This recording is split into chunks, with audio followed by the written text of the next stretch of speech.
Dante Marcoleta. Salamat po, Mr. Chair. Ako po ay miyembro ng Iglesia ni Cristo, kaya kapag ako po ay nagsugal, matitiwalag po ako.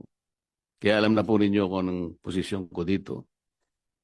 Kaya lang, bago po natin gawin ang dapat gawin, gusto ko malaman kung gaano tayo kahanda. Halimbawa, total ban. Noong total ban ang ating napag-usapan. Gaano tayo kaseryoso? Kasi po, kunwari, yung online gambling platforms, naisara nating lahat. Eh, paano yung wetting? Ako po, grade 1 pa lang ako, may wetting na sa amin. Hanggang ngayon, nandun pa rin po. So, nagsasara tayo, pero bukas tayo sa iba. So, baka mamaya sabihin ng tao, hindi naman totoo yung pinagsasabi ng mga senador na ito. Gusto ko po, seryosohan. Gaano po tayo kaseryoso na gawin natin lahat to? Kasi po, tingnan ninyo, sa public administration, meron po tayong mga key principles in public policy. Ang nakaakma pong key principle in public policy sa ganitong klaseng suliranin, yung pong tinatawag nilang Pareto efficiency. Minsan tinatawag pa rin itong Pareto optimality. Ano po ibig sabihin nun? It describes a situation where a state is supposed to allocate resources in a way that makes it impossible to make one very happy, but also making the other very, very sad. Tingnan po ninyo, in accordance with the charter and the governing board of the PAGCOR, yung earnings are distributed as follows. 5% of winning goes to BIR as franchise tax. 50% of the 90% balance goes to the National Treasury as national government mandated income share. Cities hosting PAGCOR casinos are given fixed amount for their respective community projects. Ito po yung pang corporate income tax. 5% of the balance after the franchise tax and national government mandated income share goes to the Philippine Sports Commission for the country's sports development programs. 1% of net income goes to the Board of Claims. Dangerous Drugs Board, 5 million a month. It provides funds for the implementation of comprehensive dangerous drugs, for the establishment, maintenance, operation of drug rehabilitation centers, and the Sports Incentives and Benefits Act. PAGCOR is also in coordination with the Department of Energy, ay ini-implement po nila yung RA 9153 or the Renewable Energy Act of 2008. Patas mo yata ito, Senator Zubiri. A funding which will be sourced from 15% of PAGCOR's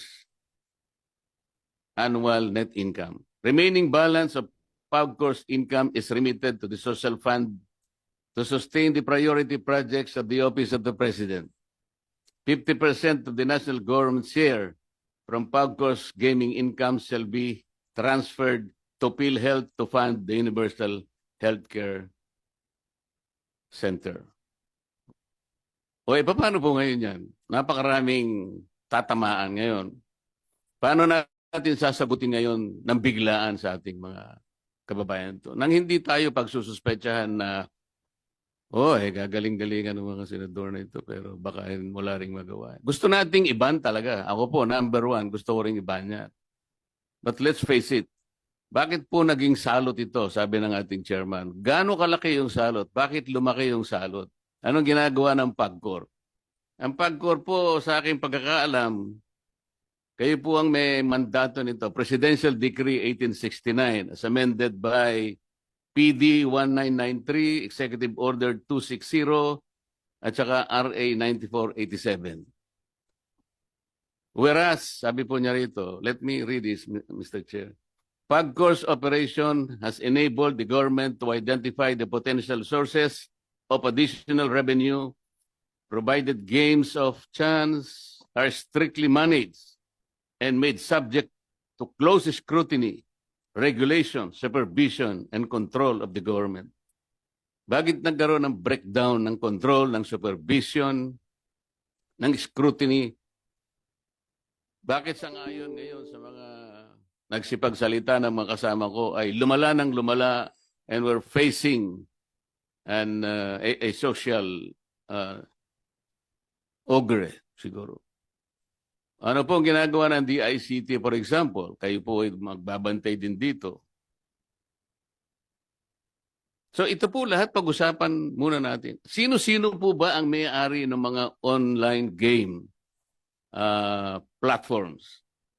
Siguro po kailangan isubmit sa atin ang PAGCOR. Sino po yung malalaki talaga? Halimbawa po, sino ang may-ari ng AB Leisure Exponent Inc.?